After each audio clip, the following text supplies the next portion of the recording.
remorse, cause they submit of murderers. Haven't you ever heard of a cracker? But of course, cause that's your master. See, I walk around black.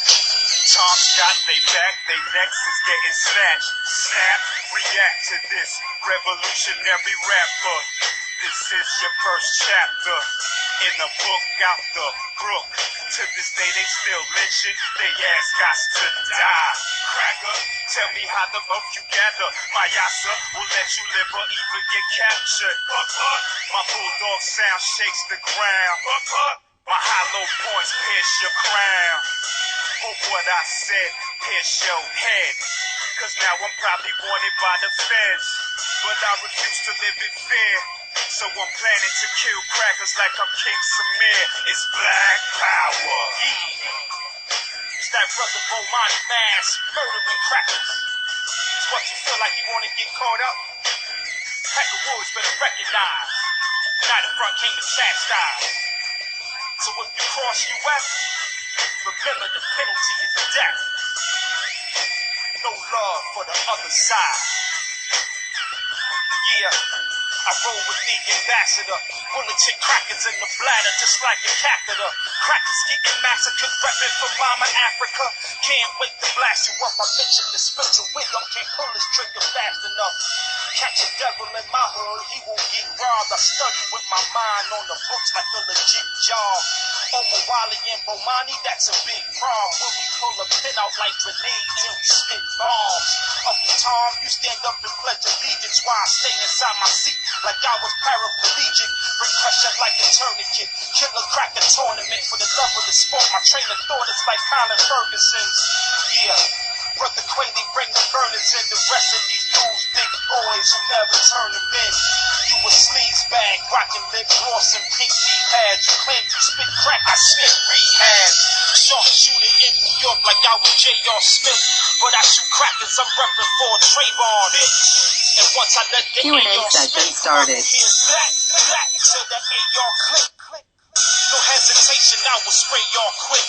Loading rounds inside the AR, all those crayons. That's how we stay alive. Kill crackers or be killed. That's how our brothers survive. It's black power.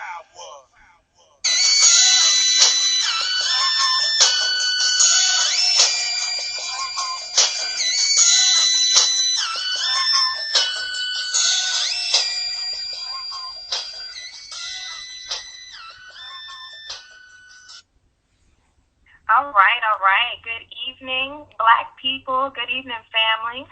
This is Sister YaaYaa, and you're listening to A Taste of the Southwest. Once again, we appreciate everybody who's joining us and who has yet to.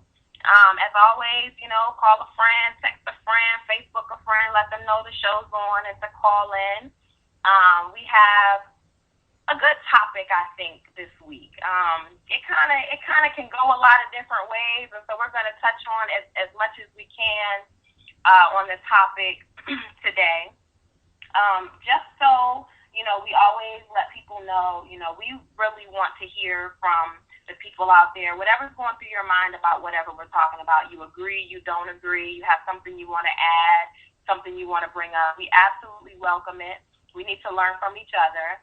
So if you're listening online, if you'd like to call in to participate, the number is, as always, 760-569-7676. Again, 760-569-7676. Access code 948-656#. And if you have something that's just, you just can't hold on to it, you got to say it like right away. You need to be heard. We respect that. Go ahead while you're listening on the phone and dial *6, and you'll go ahead and go on our queue so we know to get right to you. And so just to kind of get into it, I thought about this topic. I was kind of, listening to some different things this week, some lectures, and it came up, the topic, it was kind of a question I asked myself. But basically the topic today is hating yourself to death. And is that possible? What do you think? I'll say what I think. Brother Laila, as always, is going to help us out and give some insight also. But, the whole thing came from this idea. And I'll just throw this quote out there. It's by Dr. Joel Pookrum from a video. It's on YouTube, and it's also in DVD format. I don't want to say the title of it because I don't want to get it wrong. But it's Dr. Joel Pookrum, and she's talking about melanin, as she oftentimes does. The quote is, individuals who have issues with their melanin, their thoughts create chemicals from the brain that actually deactivate the molecule. So I'm going to say that again, paraphrasing. If you have issues with having melanin, your thoughts create chemicals from the brain that can make your melanin null and void. I don't know if that strikes anybody in any particular way, and the last thing I want to do is get all super duper metaphysical on anybody, but we're talking kind of biochemistry now. This is just what is going on, whether we're aware of it or not. The fact that what we think is changing us in some kind of way, and when we think negatively about ourselves, and we know that's not hard to do, in a society where, black means everything bad and white means everything good, conversely, what is that doing to us? And literally she's saying it's creating a chemical. So if you think you're too dark, or you think your nose is too big, or your lips are too big, or you just look too black in general, your hair is too nappy, then you are actually rendering what makes you useless. You have melanin, and melanin, it can get kind of tricky to try to explain. It's not only what makes our skin dark. The way, in this very same video, the way Dr. Pookrum explains it, the melanin molecule, the very basis of it, what it starts as is the same thing that brain cells start as. So in essence, people with melanin, melanated people, especially those with more melanin than others, so very, very dark people, the more melanin you have, the more brain you have on the outside of you as well as on the inside of you. So then we're, rhythm, we're better at rhythm. We're better at sports. We can jump higher. Our bodies are smarter in so many different ways on into our immune systems work better. And our circulatory systems work better. Everything works better because of melanin. And then it can get real deep with melanin, but we'll kind of leave it there. But the point is, melanin's not bad. So, and it's helping us live and be better. So what exactly is happening with us when we look at melanin and being melanated as a bad thing? And what she's saying is we're losing the benefits of our melanin. So that's kind of what, the jumping off point for the show today. And I'll make the point that because of that, we need to think more about what we're thinking. I don't want to get too deep, but these are actual thoughts that we're having, and they're changing us.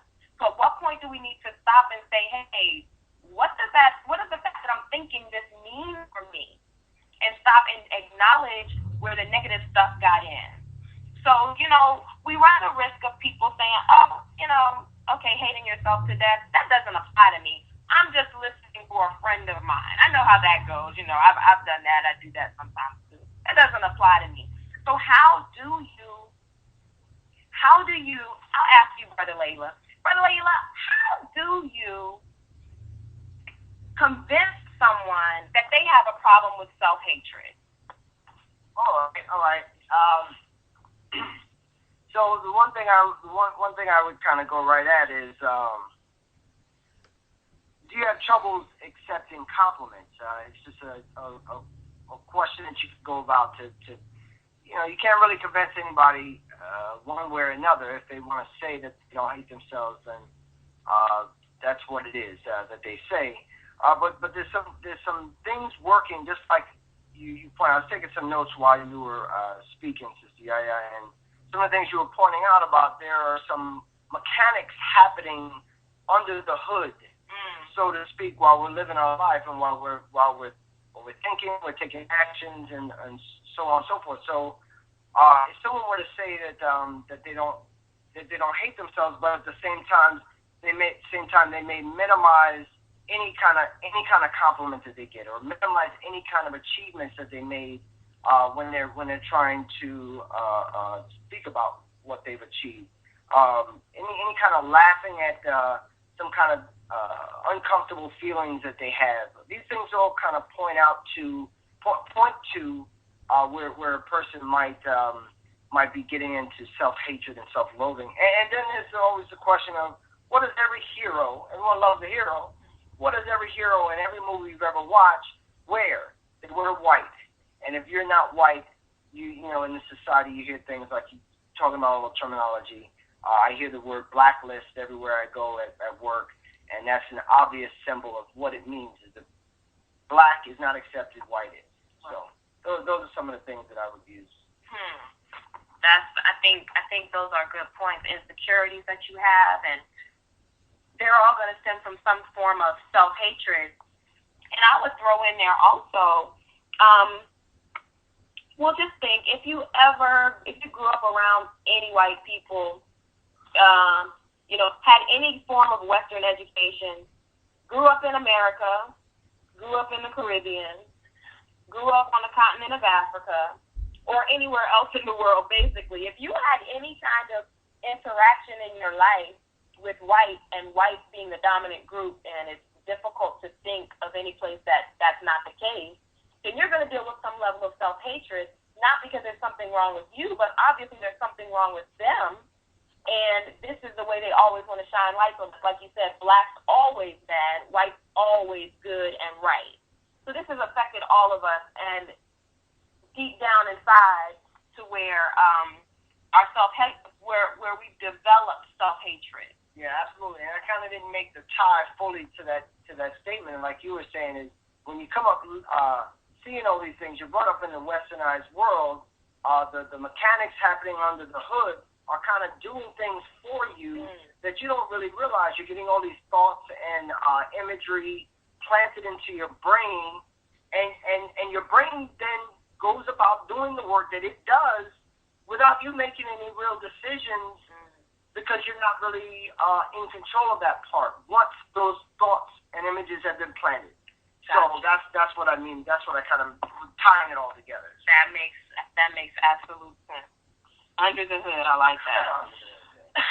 So we kind of covered if we hate ourselves and how you could possibly see if this show even applies to you at all. And it may not in all cases, but in some, you know, just keep an open mind.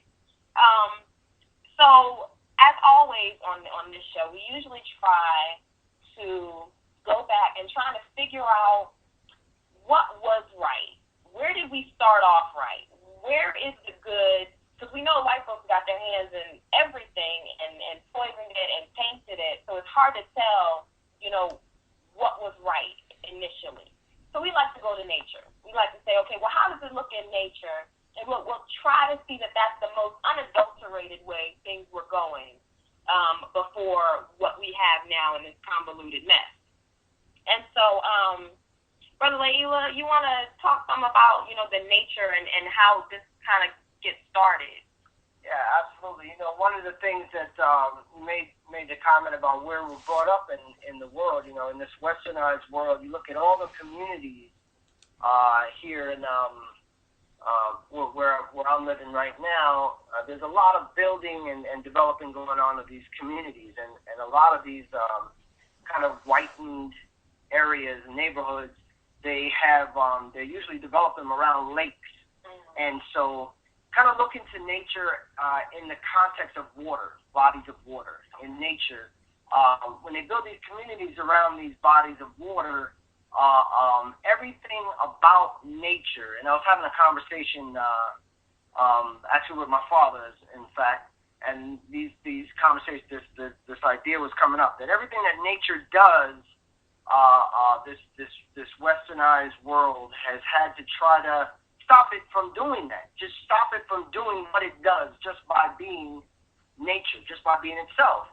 So we look to the bodies of water and we see everywhere it meets up with where a community might be started for these houses or whatever to go in, these artificial constructs, you have these synthesized barriers put up so that nature cannot impact the let's say the domain maybe of this white man's creation, because nature would do what it does, and the white man doesn't want that to happen.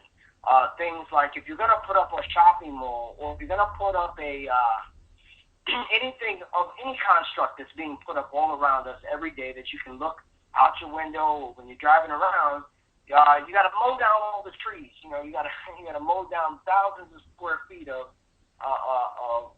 trees that grow naturally. You uproot everything, and then you put up all this artificial construct. So the idea that we're brought up into, we're born into this environment where nature cannot run its, or nature is always being worked against. So we then, by just de facto, are then worked against by the same system. So we have to look at the nature, how nature has been impacted by this these constructs around it, and you can see the molestation of the lands and all these things. Anything that comes up in it, which is us, as we're born. Our parents, our mother and father, bring us to a hospital that was constructed in this environment to be born. So we're brought up in this. So we're impacted the same way. That's one of the examples that I would use to talk about that. So, if I can understand what you said, if you're building a building, you're building a community, you start with nature, like let's say it's in a jungle, you got the jungle, things are thriving evidently without you. You're saying, which makes sense, when white folks come in to make a community, it's not how can we live with things? Yeah. How can we exist here as things are with minimal intrusion? No, it's knock down all the trees, kill the grass in certain places, except where we say it looks nice and we want to keep some lawn or whatever. Yeah. And that makes sense. And then even to kill, what did you say? You said something about like where we stand. Oh, concrete. How even if they put concrete, so you're not even affected by the way the earth shifts under your feet. Exactly. The earth can't do nature just can't do what it does without the white man trying to stop it from doing it or to control it in some way. And I think you said it earlier while we were preparing in a good way. They got to make all these what's around it, like the bushes and trees are around it. Instead of cultivating that, they got to put these lines. They got to make these lines and make it all square and boxy. They put on lines for control. Right. And then that speaks to us as people. And African people, we're natural people. We're not some synthetic, sterilized group of people. That's not us. We're very earthy. We're very attached to the earth, even though most of us don't grow up anymore attached to the earth, playing in the dirt, having fields and things like that where we grow up. But, because we are still innately natural, we still have to be separated from nature. And that's where a lot of us are now. So we don't even see our own self-hatred because we don't have a self. We don't even start where naturally we were. We are not natural people anymore, oftentimes in the way that we grow up. Now, some of us can go back to some of those ways. We have family members who still, maybe live in the country or something like that and have land and gardens and things. We can get that back. But most of the way that we live has nothing to do. I don't know anybody who lives on a dirt floor house, who has a house with a dirt floor where they're constantly in contact. So I just think that's a good jumping off point, and the fact that we can't separate ourselves from this self-hatred because we're born into it. It's not our fault, again, but this is just our reality. We have to deal with what's going on. And so then I think about, I think it was Cedric the Entertainer on Kings of Comedy, and he was telling this joke about, white people going to Mars or going to the moon and these spaceships and stuff. And his point, which it's been ringing in my head lately so much, if white people are doing something, damn it, we're doing it too. It doesn't matter how unnatural, if white people say, it's okay for pedophiles to teach their kids in schools, damn it, my kids are going to the same schools and getting taught by worse pedophiles than the white folks. If they're doing it, I'm doing it too. And so we don't realize where this attitude can take us sometimes. But basically what it's saying is whatever we are naturally, as being different from them and rightfully and thankfully so, what we are must be controlled in order for us to fit in and to be accepted and acceptable to them. And so, these practices of self-hatred, because anytime you want to be something other than you, that's self-hatred. I'm not good enough. I'm not right. Make me something else. I have to be something else. That's self-hatred. So then I started thinking, well, how does this play out in just our daily lives? How does this look to a regular person in regular time? And as a female, it popped into my mind early on. We have these deadly beauty practices. I don't know if people look at them the same way as I do, but, having been involved in many of them, I can look back now. Some of them I've grown from, and some of them I haven't. We were talking, and I made the comment, I like to try and make as many natural choices as I can, but it's step by step. It's a process. Okay, I'm not so conscious that I can't wear deodorant like that. I'm not that conscious. I'll just be real with the people. I'm going to keep it real, you know what I'm saying? Just this once on that, I'm not that conscious. So we all got our steps we got to go through. But there are a lot of things that we do, especially as women, that are very detrimental to us. And we don't realize it's self-hatred. So, I was on another radio show at one time, and a caller called in, and she said, why is it always that when you start to talk about Black people, and especially Black women, the first two things that come up is always hair and skin. Those are the main points. And the first thing I thought was, if you have a group of people, if whites want to subjugate us and they want to keep us in a particular role, then to reduce us to only things you can look at is what they would do. So taking that same mentality into it, your hair is one of the things that first stands out, especially as a woman, that someone sees, and your skin. Another caller on that same radio show, I knew it on a biological level, but she made such a good point when she said this. They can make you, white people, in making you indulge in self-hatred. If they can make you hate the largest organ in your body, which is your skin, then that's kind of showing the breadth of the impact of this hatred that you're ingesting for yourself, basically. I don't know if that made a lot of sense. Okay, thank you. But so these other rituals of self-hatred we have, starting from a little girl, as far as our hair goes, I can remember sitting on the floor or sitting in a chair and someone, oftentimes my mother, combing my hair, brushing my hair. And I can remember it being an aggressive, angry time. Like, it's kind of, the comb, your hair is not so detangled. So it's kind of, someone can be rough, with your hair. And that's something that you remember, somebody tugging and pulling and scraping and scratching on your scalp right by your brain. And, that's a lot to a little kid. So basically, and then in the times where, you're chastised even for how nappy your hair is. Making your mother work that hard. Right. How dare I be born with naps when I had no say in the matter in the first place, So what is this doing to us? And even little boys, I've seen little boys getting beat to death with brushes trying to get their poor little curls, their little kinks out.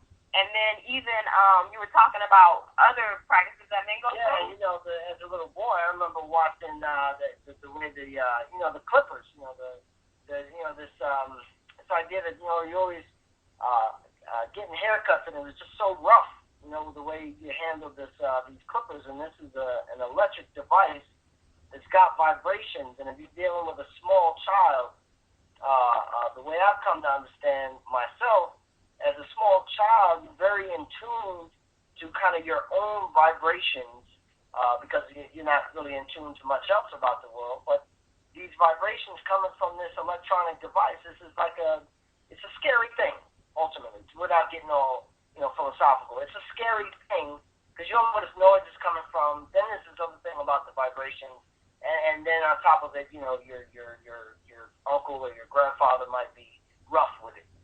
Almost like again, like you did something wrong, and right. You got to cry it out. Right. Tough it out. This is what you get for having that. And, something I never thought about is little boys or men, grown men even, having to get their hair cut so low. So there was never any inkling that anyone could have thought you ever had a nap until it starts to grow out. And you go right back and get it cut all down, all low. Again, everybody doesn't do it, but I think it's worth taking a look at. Then, little girls, you move on down the line, you get a little bit older, and you start getting your hair pressed. And, again, the trauma, as you have, because I grew up, my experience was a gas stove. So you're putting this straightening comb on fire.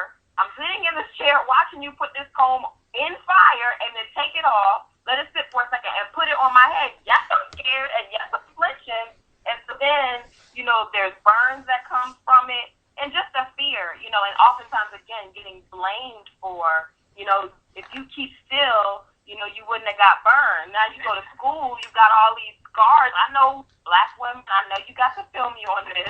You got scars all over the place, on your ears, on your forehead, on your neck. I seen somebody with one, like, on their leg or something, the whole comb dropped. It's a traumatic experience we're going through, all in the name of fitting into something, to look different than you, to look better. Because I remember I got my hair straightened on the weekends to go to church.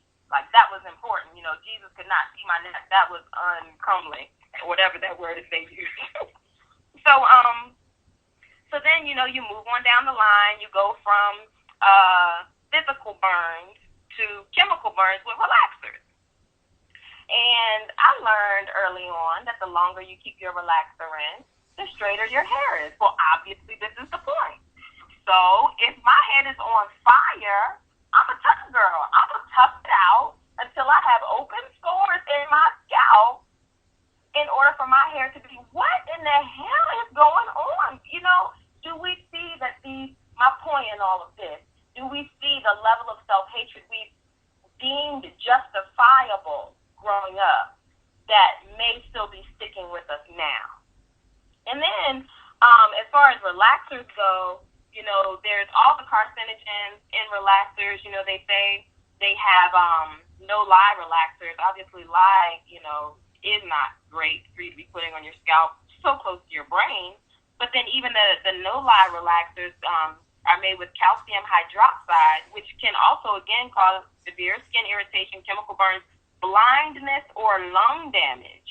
So choose your poison, lie or no lie. Do you want to breathe? Do you want to see? And all in the name of having no naps to show.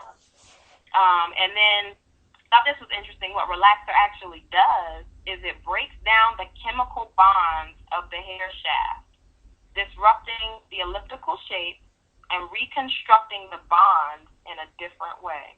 Wow. I got that out of Wikipedia. Oh, man. Yeah, like that's what relaxers do. That's kind of what white folks are trying to do to us in general. We got to do all that. We got to break down our bonds just to fit into this society. Absolutely, and become something different.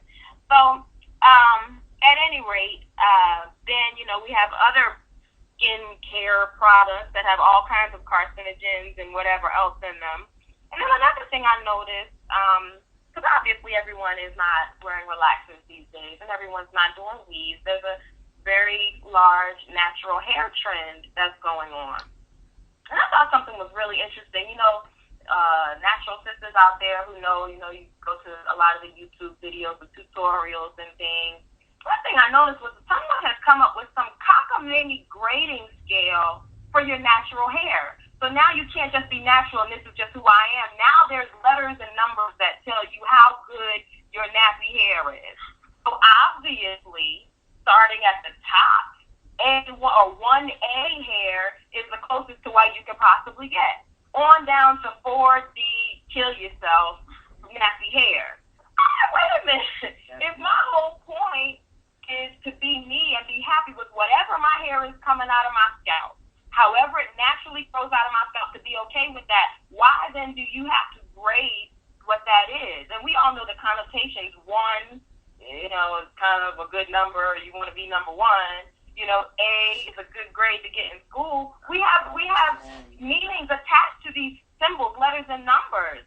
So how does it not mean something that the finest hair or the mixedest hair, is the 1A, and then what I got straight from Africa, you know what I'm saying, is for the 62H.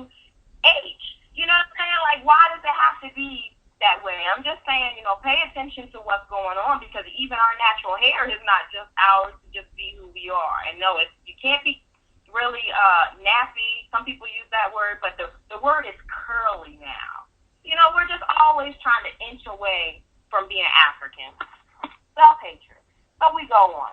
And then, in the natural hair trends, there's dyeing your hair, because somehow that makes you look better if it's a different color. Again, different from what you can naturally grow.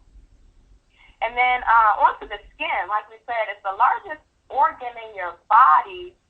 But if you look at it, I don't have a personal relationship with my kidneys. I've never seen it. Now, I know I need it.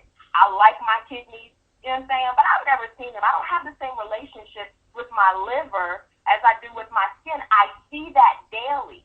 That's what other people see and know me as, really. They don't know me as, oh, you know what I'm saying, that's you with cirrhosis of the liver, or, you know what I'm saying? That's not, how we see each other. So to make me hate what everything on the outside of me is saying a lot for how I'm internalizing how I feel about myself. Then, other ways that we're dying to make it. We're dying to be accepted. We got to go to work. Now, obviously, this is just a reality for people. People got to make it. You got to eat. I wouldn't say don't eat so you don't work. Do what you got to do. But the fact of the matter is, a lot of people it's a lifestyle of working to die. You give everything, all your good social times of day and everything is spent at work. You're tired and irritable a lot of times when you come home, don't want to deal with somebody else. Look at the quality of life that's being sapped from you because of keeping up with work and then being materialistic in general. That's just the society that we're in. That's just how, things are looking. So just, to keep an eye on that, as far as it's a way of us trying to be a part and keep up with the whiteys, if you will. Then, as far as just having soul, the ways we want to etch out being black, it's so frustrating to hear black people who they're well-meaning, but complaining about, he doesn't even speak proper English. How am I supposed to, take him seriously or want to be in a relationship with him? He can't even spell good, or he didn't go to school to it. Come on. As African people, talking and communication was about rhythm more than, grammar, placement, and all this, correct stuff that the white folks say is proper. It was more about the emotion and expressing what you're saying. That's why the phrase that we use, you feel me? Like, it's not, do you hear, do you understand? Are you, is my syntax correct? No, it's, do you feel me? Can you feel where I'm coming from? That's African. And that's the first thing we want to try to stamp out when we're around white people or we're trying to impress black people or whatever the case may be. So then going on down, beyond, those outside sorts of things that we deal with day to day, another deeper issue I see and have seen is mothers in particular, in this case. Mothers who hate themselves hate their children. Now, it's not that they're consciously, I hate this child. Some do. That's bad enough. But mothers who hate themselves can't help but to hate their children. Because at some point, the child, I like the way Brother Laila said this, the child was an egg that is a part of the mother's body. Like at the beginning, we are a part of our mother's body. So if she hates herself, her skin, any part of her body, she's hating us too without even realizing that. possible for her not to hate her child if she hates herself. And that's hating herself knowingly and unknowingly. Obviously, most of the time, we unknowingly hate ourselves. So it's not that, it's something she's consciously aware of. I'm not saying that. But it comes along with the territory. And then a lot of times, mothers have a hate relationship with their child because they actually only wanted a relationship with the man, more so than having kids or having a relationship with the kids. We become so hurt. We need the relationship. We need the love of a man. We need to have a man. We need to get this dude to, sucker him into whatever we can to keep him around. But that's not love. And then when a child comes out of it, you weren't really bargaining for what kind of work that was.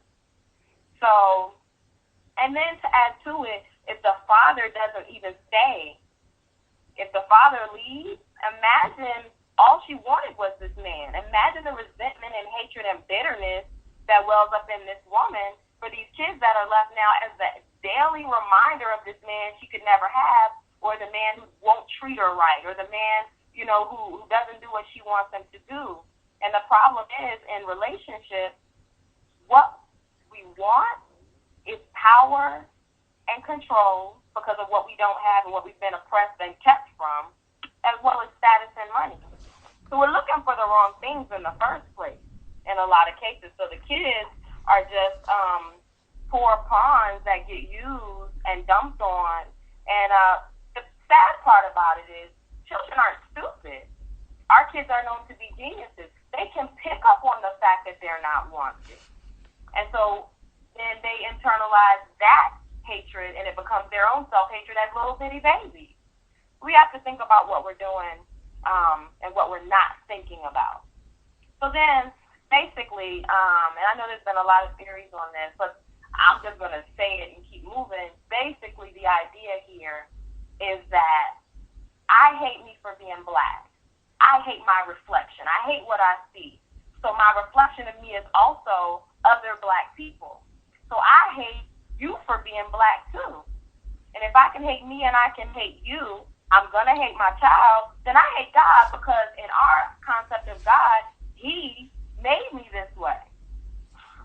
This is God's fault. I didn't have anything to do with how kinky my hair was going to be, how big my nose was going to be, how dark my skin was going to be. This is God's fault. You're telling me he made me?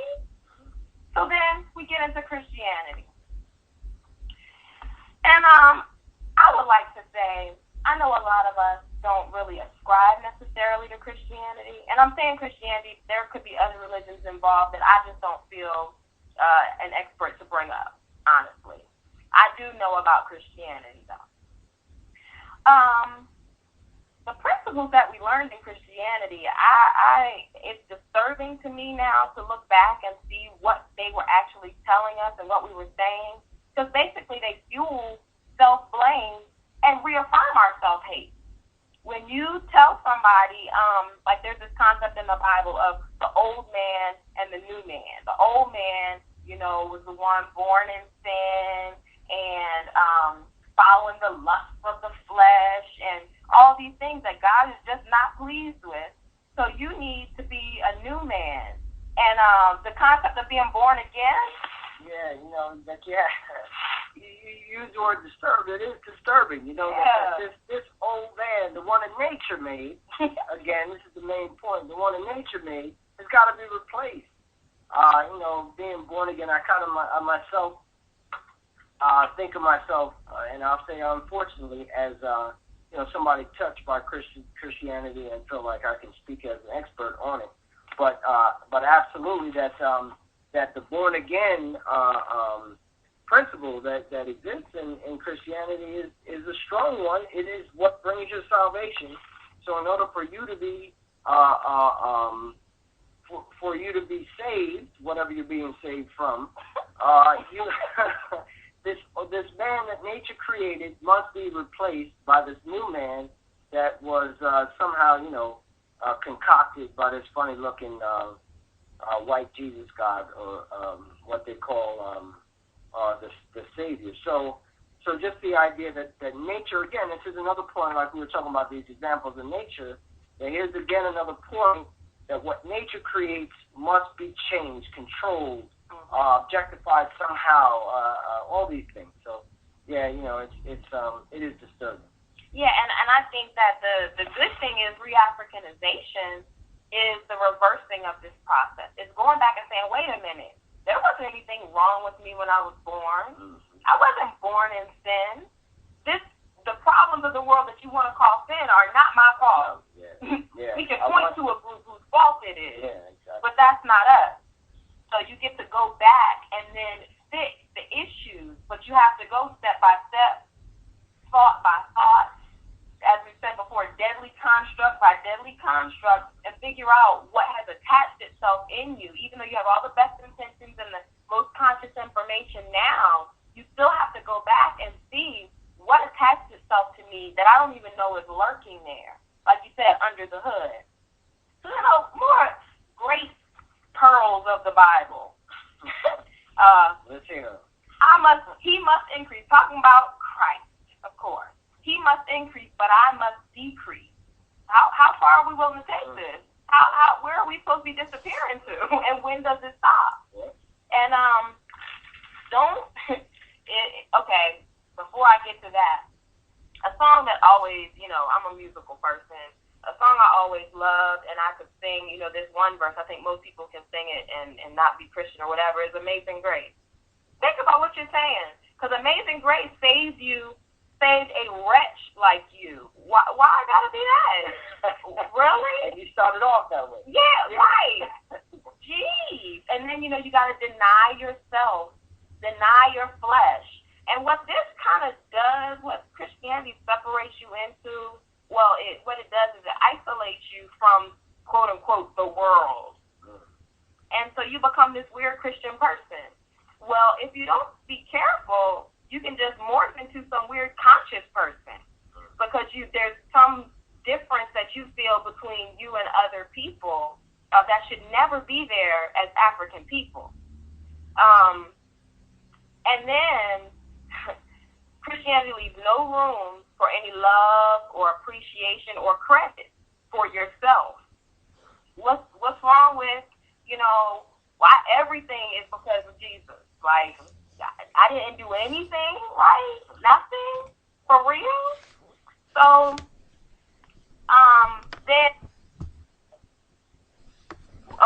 then the other thing was, without God's love, this is another thing we learned.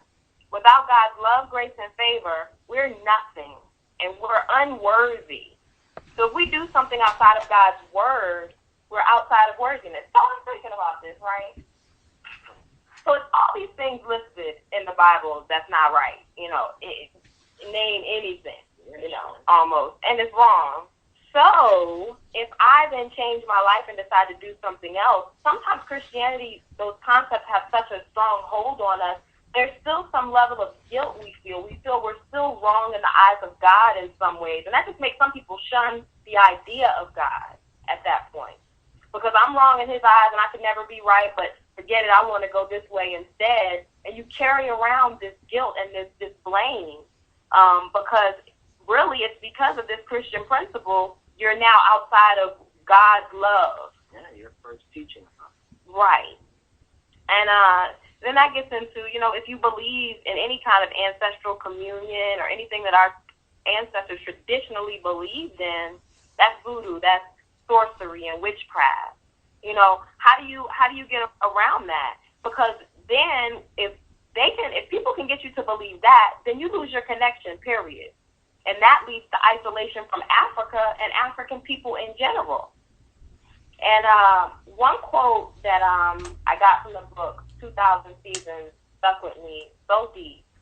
And the quote was, "Distance is the hatred of those who love." So you may not get a divorce from somebody you're in a relationship with. You may not completely separate from them, but it's a little everyday distances that you put between you and the person that you love, or the ways that you allow yourself to be separated from Africa and African people in traditional African cultural ways. It's hatred. So the last little piece about Christianity that's very disturbing, and it was actually Ray Hagan who did a lecture on something about the Apostle Paul, the false teachings of the Apostle Paul. And one of them that he brought up, he made a good point, and it's about this scripture right here. Paul said, "It is good for a man not to have sexual relations with a woman." In what world? I'm sorry. I disagree. And if the Bible can say that, and this is not no Old Testament scripture, this is in the New Testament. For people who know about that, one's supposed to be a little more updated than the other. So, then, you don't just have self-hatred in the Bible. You've got woman hatred in the Bible. And then you've got hetero hatred in the Bible. Go figure. Why things are turning out the way they are. So now we're in a position where we hate, things about ourselves. We hate physical attributes and all of that. And we hate God for giving them to us. So, Brother Laila, what do you think? How does a Christian then, or a person with a Christian mentality, reconcile their hatred for God? How do you do that? Well, that's an easy one. In that context, in the Christian context, you don't have access to God, so you do no reconciling. The old saying had to go. No one reaches the Father except through me. So you're already lost there. Right. You got no way of getting to God. See, this is the problem, and I think that very reason, we can't get to God. We can't fix it. There's nothing we can do. That's what we walk around with. That's how we know we still have self-hatred, is when somebody does you wrong, there's a righteous rage that builds up. You're supposed to be angry, and you're supposed to do something about it to make sure it doesn't happen again. Our hands are tied, it seems, in most cases, with the white boy. It's hard for us to what's our course of action that's easy and accessible and that we have enough money to do right now, to be honest. Most of the time, we generally have to go to a different white man to stick up for ourselves in the context of a different white man. One white man to another. You got to go to one white man just to have strength to stand up to another white man. Right. You got to call the cops. Yeah, you got to call the cops, right? Or if you have mothers and a lot of mothers and fathers these days, in the court systems with the children and child support. So we see it all around us in these examples. Absolutely, man. So you got this rage that's built up. You can't do anything about it unless you want to go to another white boy for it. And he's not. How's he going to help African people with African liberation? Keep beating them up. It's like right. So you have this perpetual oppression that leads to perpetual self-hatred. So then look at the cycle that we've talked about. You start out, you're hating your melanin. I hate what makes me black. Then I involve myself in these destructive ritualistic practices, hair, skin, whatever. High heel shoes that's going to mess your knees and your back up and all kinds of stuff. We're getting involved in everything that hurts us. And then mothers and others around you are hating themselves. This is your whole entire example. Then you were taught Christianity and self-hating tactics at a very young age where we're very impressionable, so they stick. And we don't have the wherewithal to combat these concepts. Then you realize you can't win and you're doomed. So then, if this is all a cycle and we believe we're always going through cycles, then we're left as adults now, doomed, no way out of our situation. Well, the best we can do is try and get in a relationship or possibly procreate. We're going to procreate to continue the cycle, though. This is all we know. This is all we have to work with. So I got a quote from Dr. Marimba Ani, who I just find it very difficult to beat her explaining many, many things. She can go deep sometimes, but if you're going to understand it, you're going to understand it from her. This is her quote. Sex is not just physical joining, but the transference, transmittal, exchange of energy, the interaction of energy. It's ritual, So casual interaction is not possible, and promiscuity is not possible. So if we were to look at it as something a little more spiritual, we'll just say that sex is spiritual. If we look at it as something spiritual, then we have to really take into account how we're choosing our relationships. Because honestly, we come from an over-sexualized society. Sex has a great deal to do with why we're choosing who we're choosing. Right or wrong, that's just reality. So then we're seeking relationships and people, and we're coming from a place of self-hatred. So what makes us think we're not looking for some level of self-hatred in the person we're choosing? It's like we're almost trying to match our self-hatred or see what's complementary of our self-hatred. If you've never dealt with your self-hatred, it's there. So then that's how we're approaching each other. And I wanted to have yet another quote. But this is from a song. I don't know anybody who listens to the radio or knows Tamar Braxton, which is Toni Braxton's sister. She has a song out now. It's very, very popular, and it's called Love and War. I'm going to read the hook and some of the second verse. This is the hook. We stay on the front lines. Yeah, but we're still here after the bomb drops. We go so hard, we lose control. The fire starts, then we explode. When the smoke clears, we dry our tears. Only in love and war. Then the beginning of the second verse says, sometimes you're my general. You quarterback all these plays. Sometimes you're my enemy, and I'm throwing grenades. And then a little further down, it says, I want to feel it, even if it hurts. If I got to cry to get to the other side, as long as you're there, I'll survive. So I think that that's very indicative of the way Black people, unfortunately, approach relationships. Not that white people don't, but I'm really not concerned with them and what they have going on with each other. But if we're approaching each other as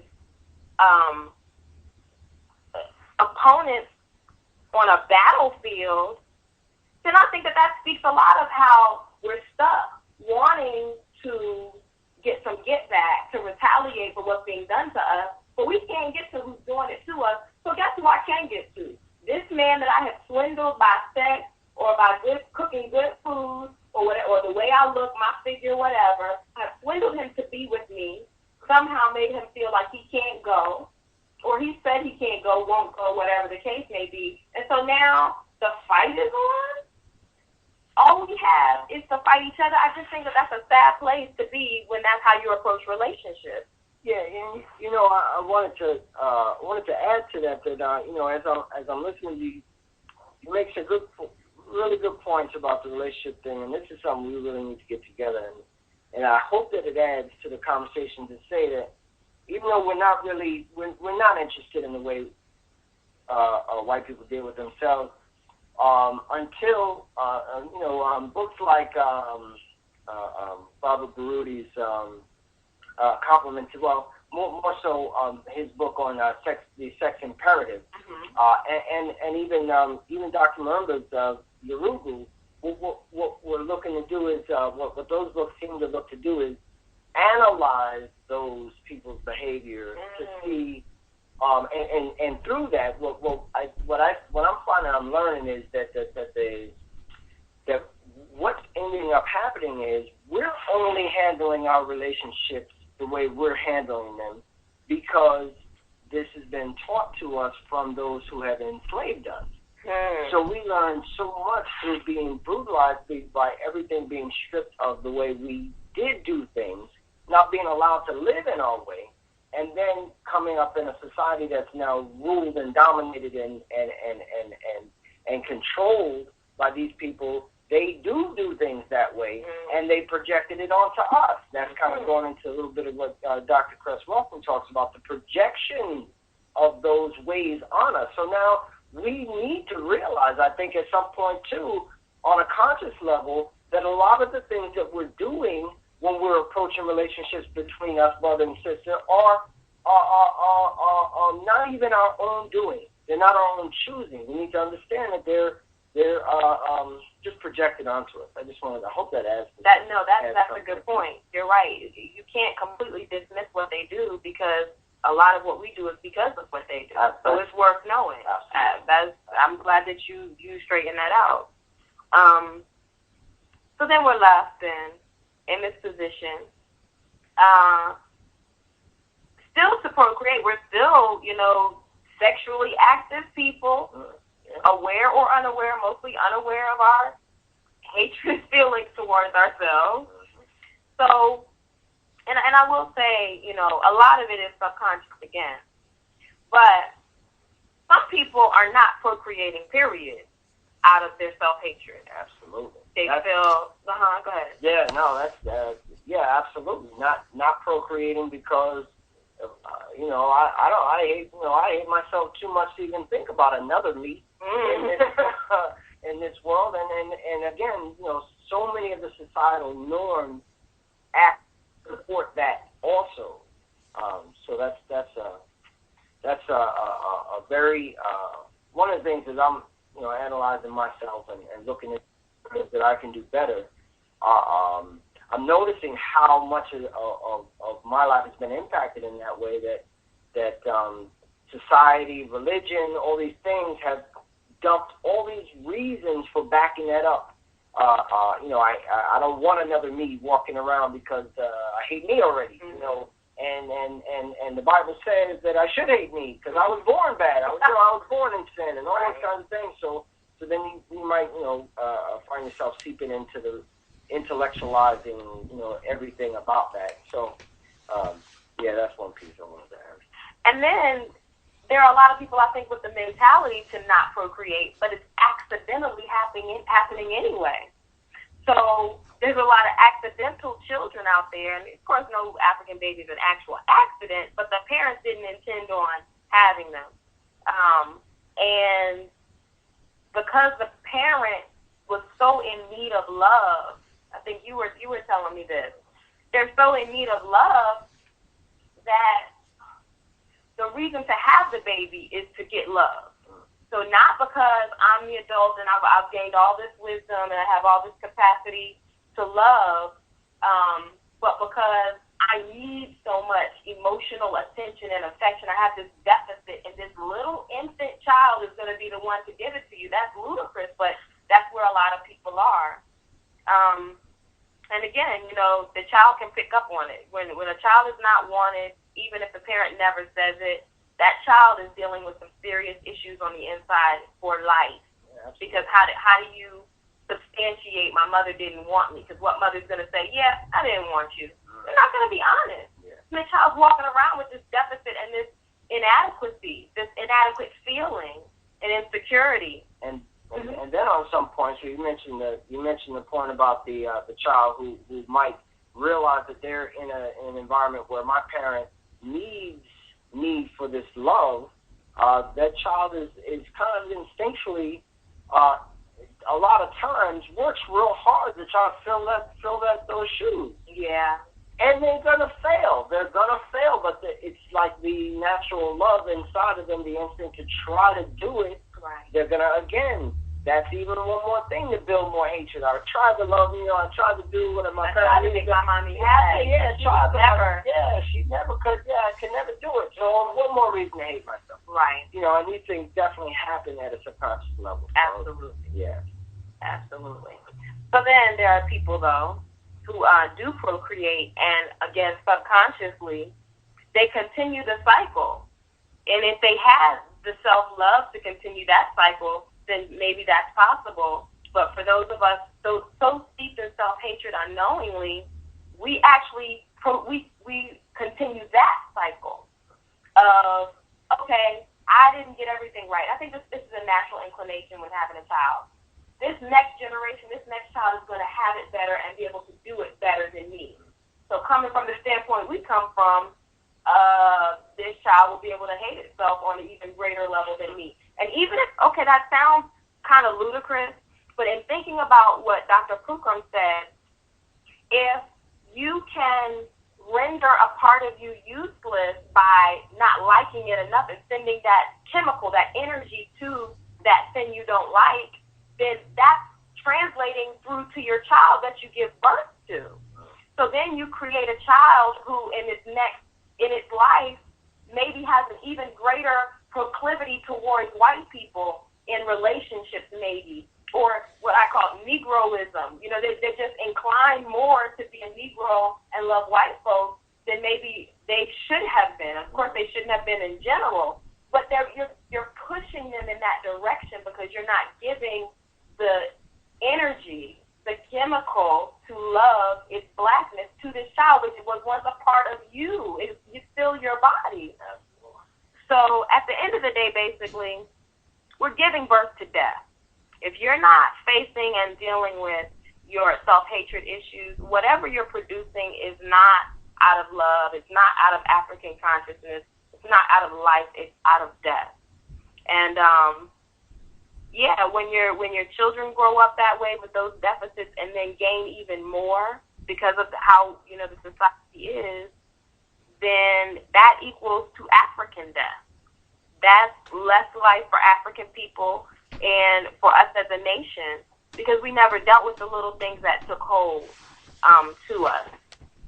So that's kind of that's what the I don't want to say the breadth of self-hatred because it can go so deep and it's probably not comfortable to think about or to talk about even. But it's still reality, and it's something that we have to face if we're going to be re-Africanized, if we're going to go back and reclaim who we actually are and what we deserve from the beginning. So, Sister Shabazz. Yes, ma'am. Shabazz, Yes, ma'am. You doing all right this evening? Yes, ma'am. How are you? Doing good. Did you want to go to any callers we may have or just see if anybody has anything they want to say? Sure.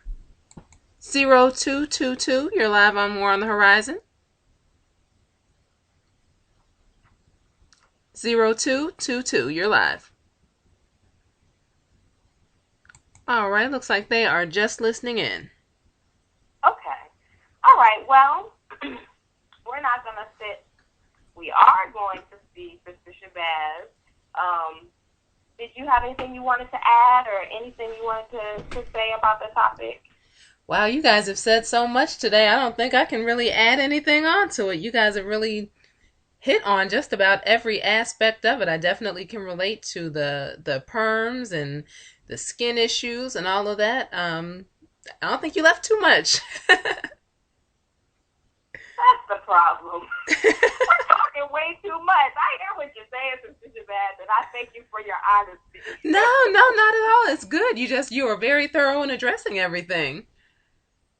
Okay, well that's good. If anybody got anything out of it, that's a beautiful thing. And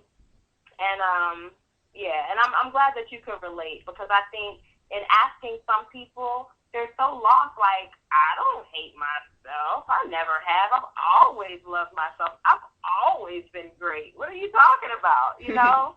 And I kind of, I would have had the same response honestly before, but in having to deal with it, I had to see, oh snap, I don't like me. And still now, I still have to deal with that. Can you relate? Can you still see where some things may still be at work in you, Sister Shabazz? Oh, definitely. Even being natural, for 7 years now, you want your hair to look that certain way, or you don't want to really, you might just wrap it up if it's not looking exactly precisely the way you want it to look. Yes. Just everything as far as, clothing, as you said, different beauty practices we do. Definitely. It doesn't go away. It might get a little bit better, but I think it's a lifetime process to really get it where it needs to be. Yeah. Do you have any insight on what we can do for kids to help that process not take hold for them? Number one, I'd say cut off the television. Number two, I know that's that's number one. If you don't turn off that television, you are not going to win that battle. Number two, a lot of the things you were talking about, don't make them feel like there's something wrong with their hair and things like that. Like I was telling one of my family members the other day, she was about to do her daughter's hair, and her daughter It was so sad. She got this sad face on when she told her to go get the barrettes and stuff, and she just came with this sad face. And I said, "What's wrong?" And they were like, "Oh, because it's gonna hurt her so much to do her hair. You know, she don't like getting it done." And I said, "Well, put some water in it first. Don't just brush it. Put some water in it, and then it won't be so hard on her. And then you won't be talking about how bad her hair is and all that." So it's really simple solutions we can do. Learn how to take care of yourself, and then you'll know how to take care of your children, and you won't have to make them feel like there's something wrong with them. That's a good point, and I can agree. One, I'm guilty of the head wrap solution when my hair is not, doing what I want it to be doing at the time. And two, I remember the sad face too. And it's sad, but I know a lot of women even now who doing something to alleviate the pain, that's not an option. This is what we all have to go through. I had to do it. I'm going to slap you on the side of your head with a comb and all kinds of other stuff. This is just how it goes. Why would I attempt to detangle when I can use this as a great opportunity to abuse this child? What do you mean? Exactly. And, yeah. So those are good points too. Very good points. And I'm glad you pointed out some solutions, because usually I like to have like a solution section, and I didn't really do that this time. But I think if we can just see what's going on, honestly, as Black people, we don't want to hate ourselves. We don't want to stay like this. We don't want to abuse our kids. If we have good sense, we know that that's not right. And a lot of times it's just things I think that are at work we don't realize.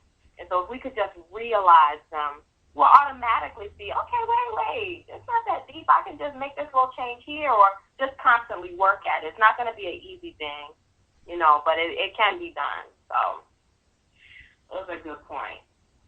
But all right, well, if there's no more, Sister Shabazz, that you have or anything going on the line, we'll go ahead and wrap it up. Yes, ma'am. I think that was your last caller, but don't think that just because people aren't calling in that they're not getting something from it. That's usually when you got them thinking. That's usually when they just listen in and don't have much to say because you got them thinking. Well, that's a good thing. That's a good thing. Yes, and ma'am. I'm hoping that's what it is, and I'm happy if that's what it is, honestly. And it gets a little, I don't know, kind of sometimes, maybe I shouldn't say this on the radio, but I'm going to, sometimes what to think, if there aren't callers. Because, you envision this great discussion and there's 65 people waiting to weigh in, but... Well, let me tell you, I see them online. I see them listening online. They're there. Well, that's beautiful. Thank you. Peace to the people online. We love you.